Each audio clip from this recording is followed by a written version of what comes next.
So last weekend, my family decided to have a fancy breakfast at home, which basically means my mom brings out her emergency stash of real maple syrup and everyone pretends to know the difference between French press and regular coffee.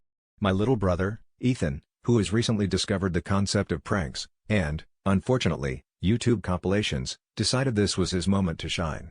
The only clue we had that something was up was when we caught him giggling suspiciously while helping set the table, and the salt and sugar jars were sitting oddly close together. Breakfast starts off pretty normal, except Ethan keeps eyeing everyone like he's waiting for someone to explode. My dad sprinkles what he thinks is sugar on his pancakes, only to grimace and reach for the orange juice. My mom dumps sugar into her coffee and immediately develops a look that can only be described as existential crisis with a hint of sodium. Meanwhile, Ethan can barely contain himself, trying to stifle his laughter while he waits for the chaos to unfold.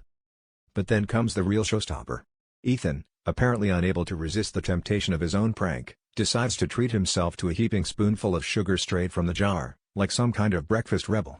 The second it hits his tongue, his face contorts like he's discovered a new flavor of pain, and he starts sputtering and flailing about.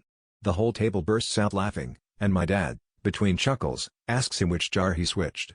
That's when the realization dawns on Ethan. In his excitement, he forgot which was which and managed to prank himself harder than anyone else.